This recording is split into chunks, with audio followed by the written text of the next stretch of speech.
Okay, let's begin our discussion on the more general aspects of addiction. And I know that some of this might be a review for some of you who are already working in the field or who have had the addictions class. But I know some people are taking this course who have not had a lot of experience with addiction. And then next week, we'll talk specifically about all of the different types of opiates and go into great detail specifically on opiate addiction. Following week, week 4, we'll talk about medical and traditional treatments of opioid addiction, and then the final week we'll talk about some new and alternative ways, including other counseling methodology that could be used with opioid addiction. And we'll also get into some prevention. So that's the outline, but I want to talk about just some things that have drawn my attention as a therapist. I've worked for about 25 years now in the field of counseling, half my life, and I've worked in some very specialized areas of counseling, but also in some very general counseling. I've dealt with most DSM-4, now 5 diagnoses, and I've worked extensively with addiction. I think the only thing that I have not dealt with, just because I haven't been doing a lot of counseling the past year, is dealing specifically with fentanyl addiction. But in reality, we found that most people don't request that. Most people struggling with addictions, they request heroin. They think they're buying heroin, and it ends up being fentanyl, and then they end up overdosing as a result of that. But we'll get into the specific areas of opiate addiction next week, and then the last 2 weeks specifically treatment. Let's look at some of the things that I found helpful personally as a therapist with addiction. I have run into some teenage clients that said, I was just bored, and so I decided to try this, whatever it might be. Young people do try experimentation, exploration. This seems to be the thing to do. And more recently, I do see this with young people and pills, prescription opiates, because they are readily available. It's like stealing alcohol from the parents' fridge or bar or alcohol cabinet and watering down the vodka and showing off to friends. But in this case, they're stealing pills from the medicine cabinet. And that is also problematic.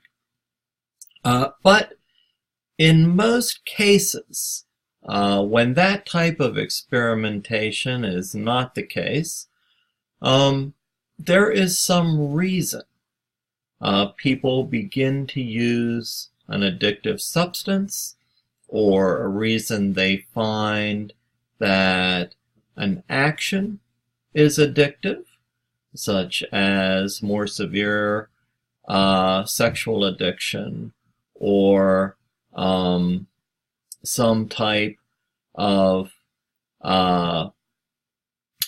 addiction that has to do with perhaps gaming or gambling or electronic addiction. And even though they don't actually involve substances that they take or use, it creates a chemical reaction in the brain. Over time, it rewires the cognitive map, and there is a cognitive reward that occurs in the pleasure center of the brain, or if nothing else, it refocuses mental energy away from more anxiety producing thoughts or thoughts of depression, and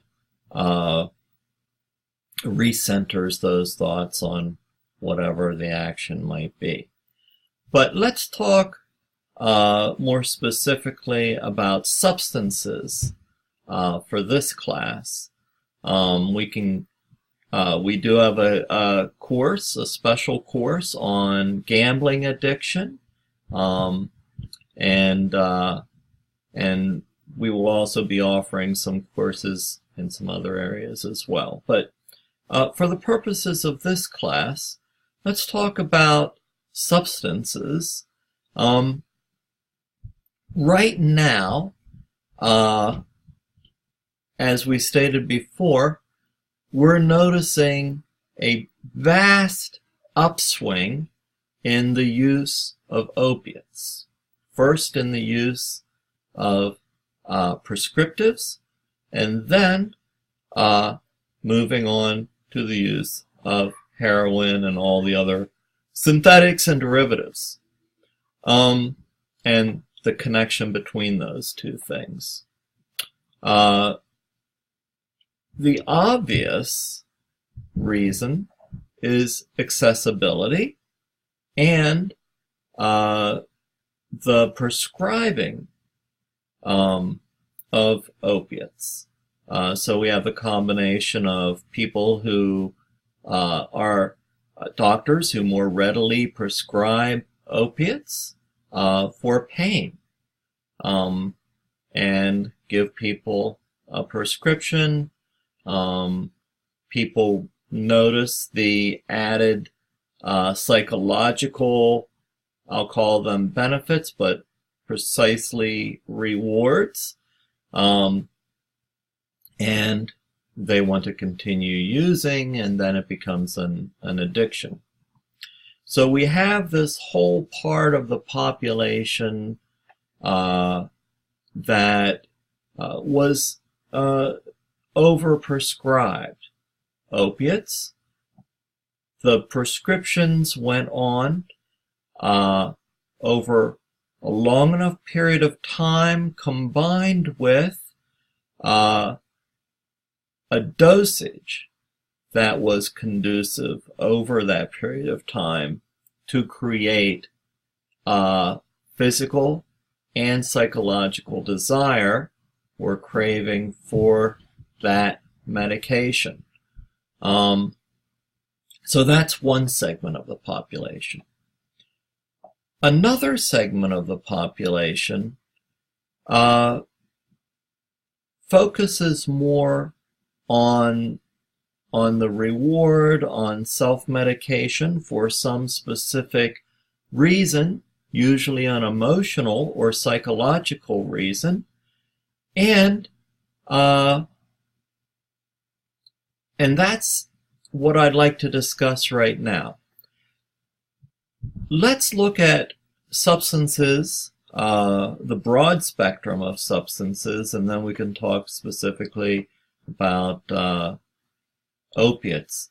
When we look at this increase, this epidemic, one thing that draws attention is, yes, numbers are increasing in both prescriptive medications and abuse and heroin, But what really draws the attention of the public is overdose and death.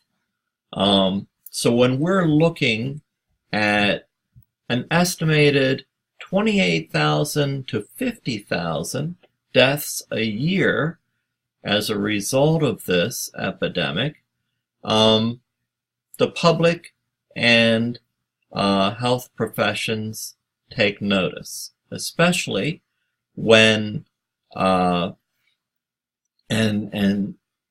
this is not a good thing, but especially when the socioeconomics of those individuals suffering from addiction or overdose, or individuals who have died as a result of overdose, the socioeconomics goes up, as well as race, culture.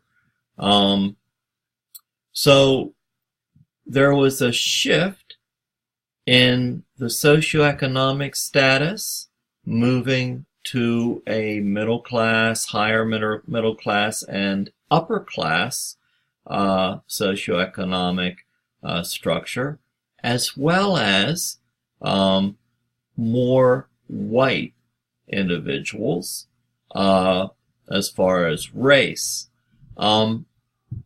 This is a result of access to prescription drugs. That is not a positive thing about our society. And you'll have an entire class on multicultural counseling. But think about it this way.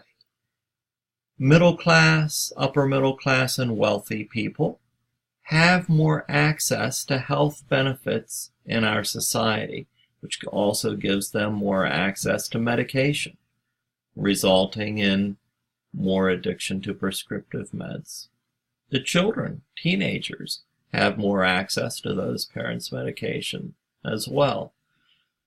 Unfortunately, and this is a problem in the United States,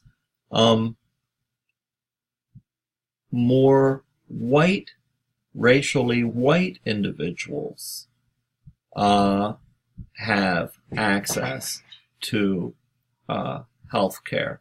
That's a result of socioeconomic status, but also bias and prejudice, and access to all sorts of resources, including education,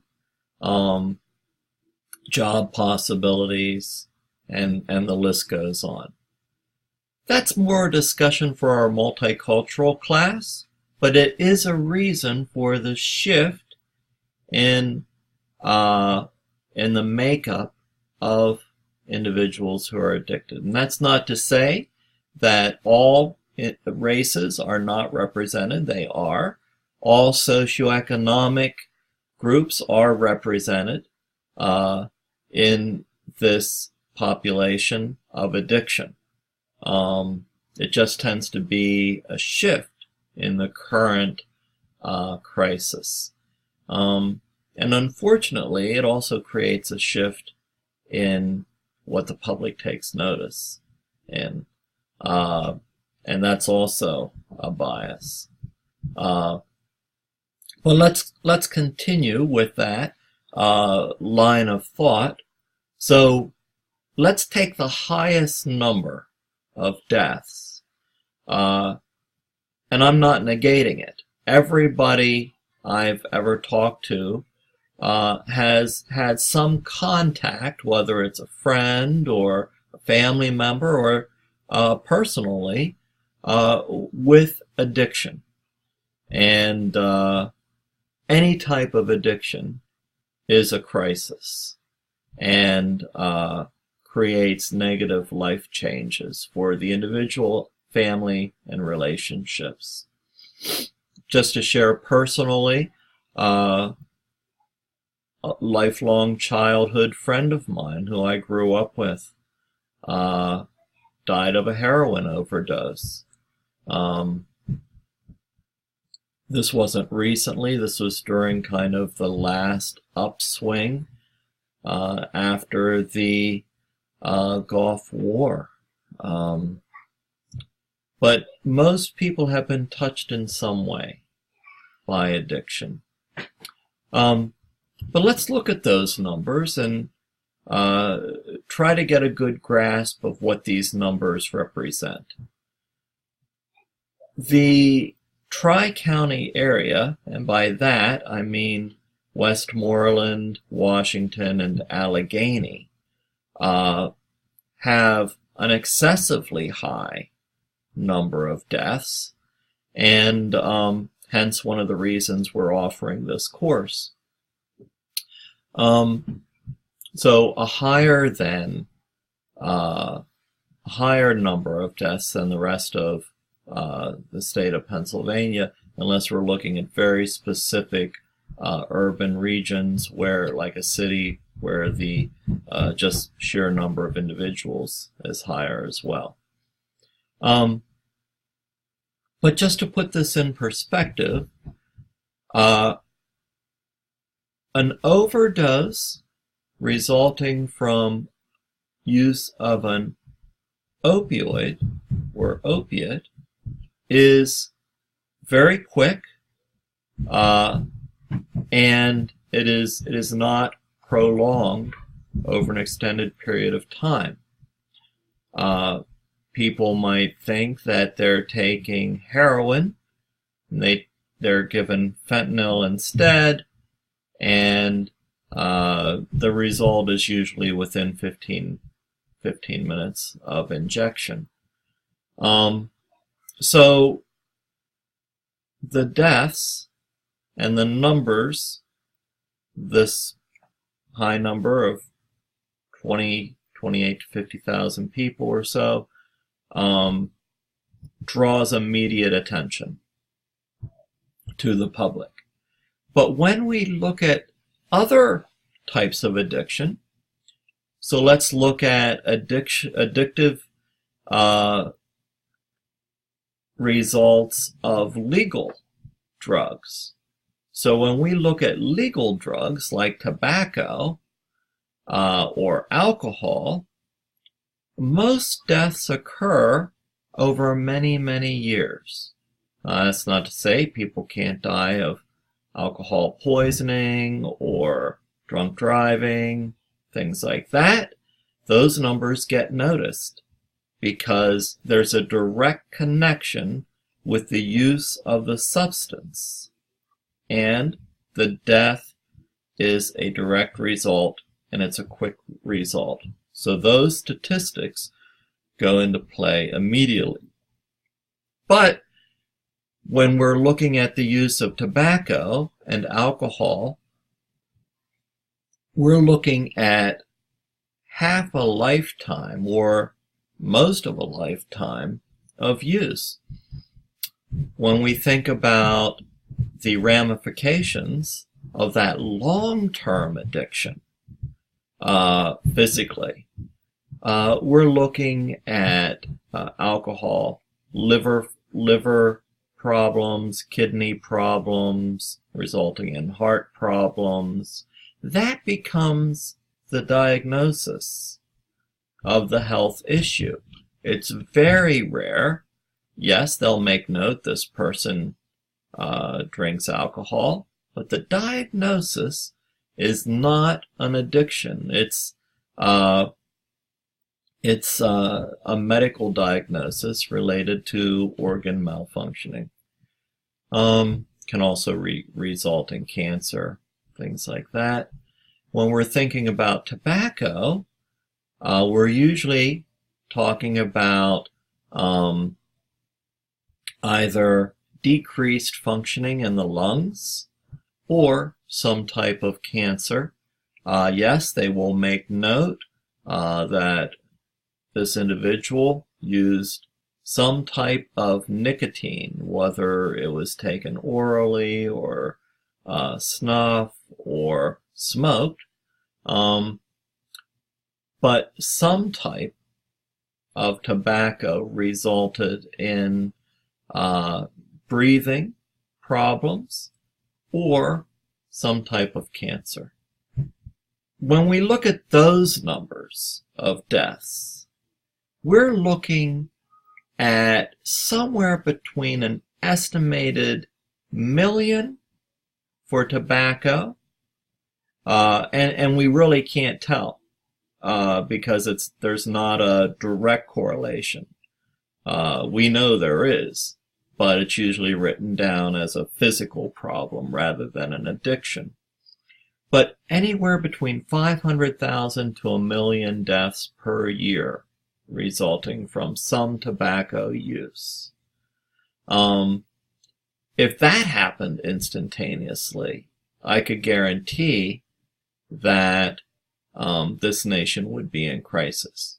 But it happens very gradually over a lifetime of use. It's a legal drug. There's a strong lobbying group. And people want to use it. We have much larger numbers of people self-medicating or being addicted or a combination with tobacco because nicotine lowers anxiety to a degree. And one of the treatments could be taking an SSRI like Wellbutrin that also mimics the function of nicotine and lowers anxiety. So a lot of people can take that when they're trying to quit tobacco use. When we're looking at alcohol, there is a strong movement against using alcohol in driving because there's a direct connection between the use of that substance and the resulting negative deaths, crashes, things like that. So there's a strong movement against drunk driving, both socially and legally. But alcohol is also legal, and so tobacco is the #1 drug used to self-medicate and resulting in the number of deaths between 500,000 and 1 million. Alcohol is the second highest drug resulting in death, and we're really less sure about those numbers. It can be anywhere between 200,000 and the number gets closer to the numbers in tobacco per year. We also know that alcohol does affect mood and emotions and our psychological reaction in many ways. So there is also a negative response there. But the primary difference in these epidemics is legality, or the illegal aspect of it. So all three, prescription drugs, tobacco, and alcohol, start off legal. Prescription drugs kill immediately if there's an overdose, but usually not as many overdoses with prescription drugs. They're usually a result of moving from a prescription drug to an illegal substance like heroin. So that's one shift from legal to illegal. And the immediacy of the impact. One other dimension is that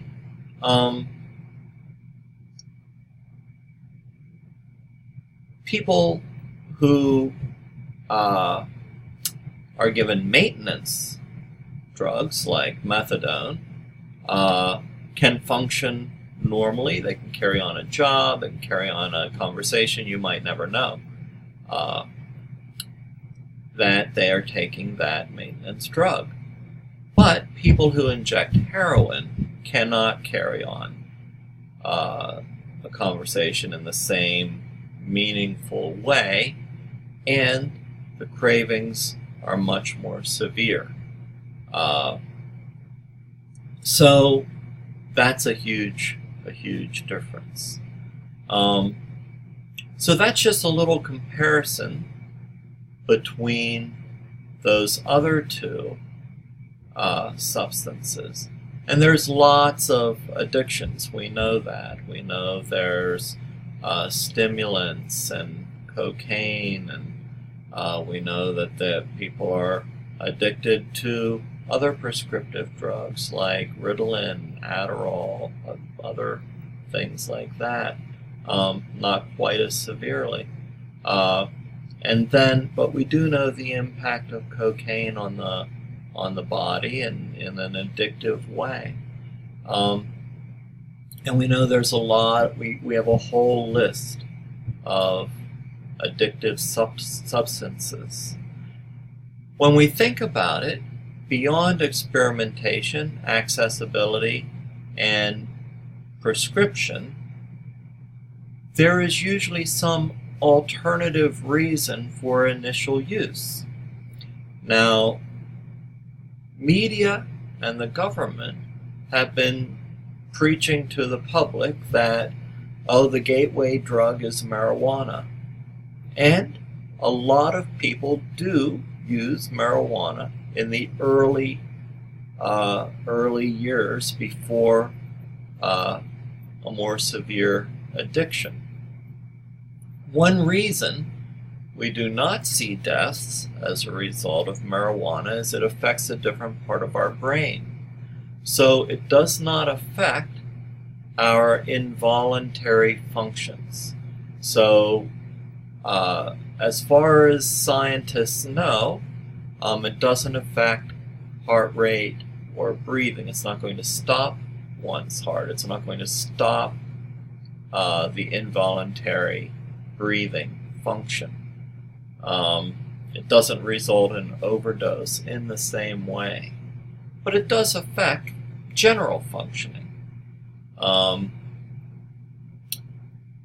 So the two biggest gateway drugs are alcohol and tobacco, and they are illegal. The third gateway is a prescription. After that, it's usually some type of marijuana.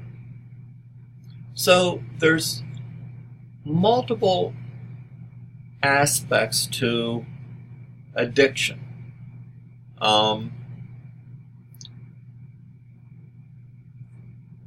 Treatment centers usually talk specifically about physical addiction and the emotional reaction to that physical addiction. There's two types of physical addiction. There's physical addiction that affects our overall body. So when people withdraw, they feel sick physically. And then there's the physical addiction in our minds that creates cravings and withdrawal psychologically. So there's two types of physical addiction and withdrawal. But that's a lot of what treatment programs focus on. I tend to focus. I don't exclude that part. That's important, and we all therapists need to support supporting programs. So individual therapy, group therapy, 12-step programs, because quitting is difficult, both physically and psychologically. One of the primary things that leads to success is support, as well as a change in negative support systems. So removing negative support systems, supplementing positive support systems. That's traditional therapy. But I usually look to see what are comorbid symptoms. What are the other reasons for initially using a specific type of substance? Each substance affects our physical bodies, our physical brains, chemical receptors in our brains in different ways. They affect different receptors. They either add or allow for more creation of and less uptake of specific brain chemicals, serotonin, dopamine, endorphins, and each substance gives a different high, affects individuals in a different way, affects different individuals in different ways. So, why do some people become addicted to one substance and not another? That people usually find a preference, a drug of choice. Well, there's a couple reasons. One is our genetic makeup, which results in our physical makeup, including our brain functioning or lack of functioning. Perhaps our brains don't produce as much serotonin as another person's. So we might be anxious, we might be depressed, we might not feel as though we are able to communicate socially. We might feel isolated. We might be dealing with a very specific diagnosis. And people might find that self-medicating addresses those issues. People might be dealing with pain. People might be dealing with other physical problems, not just mental. So the other aspect is environmentally, we all experience events in our lives. Whether it's a long-term environmental practice in our upbringing, perhaps people weren't loved or taken care of. Maybe they were neglected. Maybe they were abused emotionally, physically, sexually at a very young age. Maybe they had a trauma at a later age. But maybe an individual doesn't feel like they can connect or let go, or maybe they are suffering from depression or anxiety or worry or isolation. There are a million reasons why people struggle in life. People try to remediate those issues, or feel better, or escape an emotional issue or trauma. So, people self-medicate. 9 times out of 10, self-medication takes the form of alcohol or tobacco, often combined with psychological prescription. Of course, counseling and therapy would be a recommended means of addressing issues. But many times, chemically, psychologically, if alcohol or tobacco don't address those issues, or don't give the users the self-medicated outcome they desire, then experimentation begins. It could be experimentation by chance.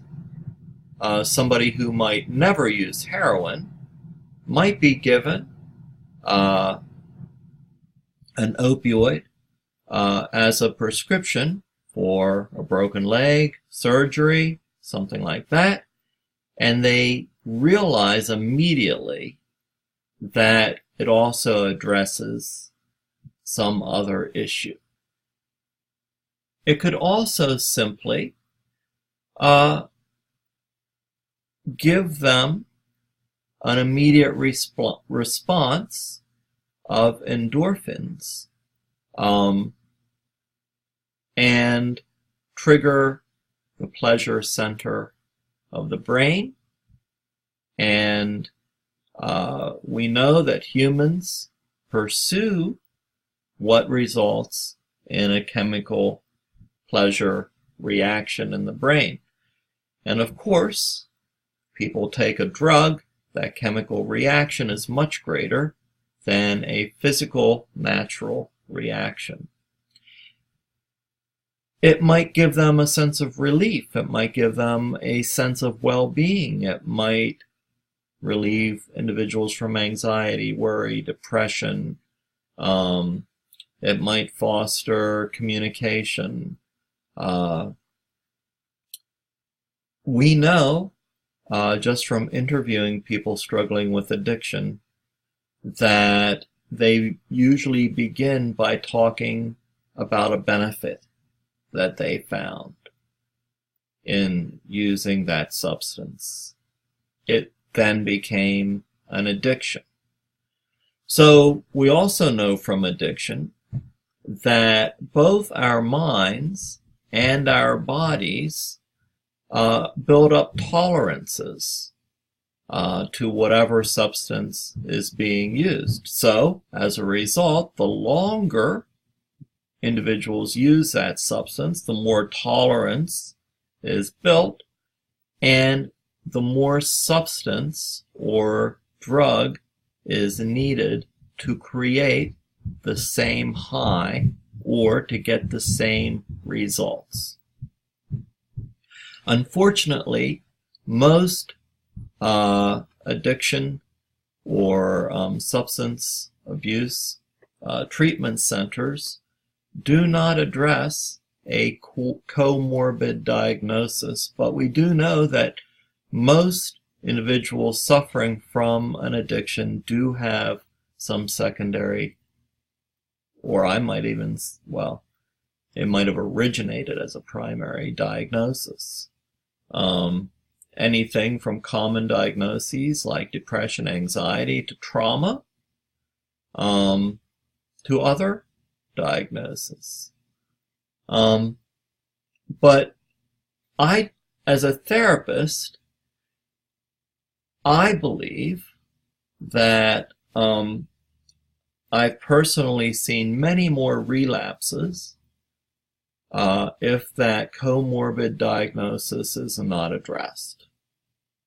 Now, a secondary result of using a substance and struggling with addiction, it can create a comorbid diagnosis. So if somebody didn't begin with depression or anxiety or something like that, or trauma,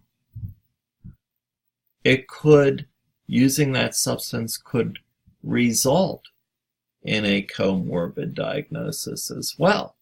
So here we have self-medication to treat an original secondary diagnosis, or substance abuse resulting in a comorbid diagnosis. Either way, whether it was pre-substance or post-substance, pre-addiction or post-addiction, that comorbid diagnosis needs to be addressed in treatment. So, I usually try to address both in treatment. We can talk briefly about the cycle of addiction. So we talked about tolerances, building up dosage to maintain the same level of chemical response. On a very basic level, we begin to do a couple different things psychologically with our physical mind. We begin to change the cognitive mapping of our mind. So we actually create new dendrites or relink dendrites. Neurons fire differently. When we find, hey, this is important to us, so we have something new in our lives that's important because it's giving us a pretty significant chemical reward, although the only thing we do to get that reward is buy a drug. We focus more energy on acquiring that reward. It becomes more important, so then we remap cognitively all of the connections. The longer it occurs, the longer the addiction, the more remapping that occurs, which results in a more significant and painful, both emotionally, psychologically, and physically, withdrawal when people try to quit an addiction. As we move through an addiction as human beings, a few things occur. A ritualistic process occurs, and the curved peaks and valleys in an addiction occur. So people might start off in a valley, they're feeling good, they've either used or they're in the beginning stages, and everything's fine. But then either the medication or drug begins to wear off, which heightens physical and emotional anxiety. There are external triggers that trigger anxiety. People then begin to go up that curve, and once people begin to think about, well, how am I going to address this anxiety, these triggers, this feeling, physical, emotional, psychological, the craving or thought of using begins. And once the thought of, hey, well, I need to use this drug, and that will remove the negativity, whether it's a physical craving, an emotional craving, a psychological need, all of those things combined. People want to problem solve. They want to remove that negativity. So then they begin the process of, okay, how am I going to make this happen? And once that begins, actual use of the drug is almost a certainty. If they can catch themselves during the process of treatment at that point, before they begin thinking about, okay, how am I going to make this happen? That's the point that they need to refocus before they begin to think about, okay, I need to get this amount of money, I need to go to this dealer, I need to, and then they move into the ritual process. It could be anything from packing cigarettes to going to the favorite store, talking with the guy at the counter, hey, I'll take this brand, Could be looking forward to 5 o'clock and on the way home buying a couple 6-packs. Could be getting in the easy chair, turning on the game. Whatever the ritualistic process is, getting a needle ready. Our brains actually begin to respond as if we've taken that substance when we begin the ritualization process. If we begin that process and then it doesn't happen, the craving is much worse because there's no resolution to the preparation. But once the ritualization process begins, using usually occurs.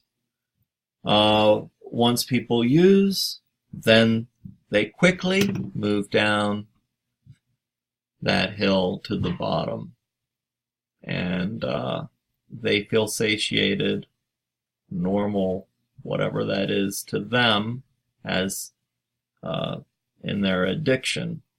But craving, the anxiety, the triggers are taken care of. So that's the cycle, and then it all begins again. It's different for each substance.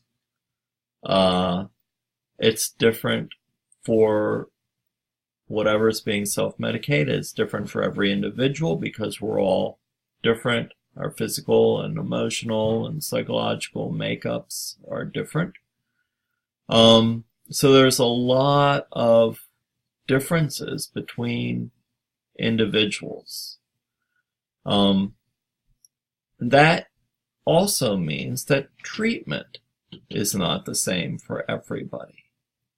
And we tend to make treatment generalized. But we need to individualize treatment as well. Every individual has some unique struggle. It's not just a struggle with a drug. Could be something like PTSD. Okay. So next week we are going to look at very specific opioids, how each one affects our brains and receptors, and look at the journal articles that I uploaded.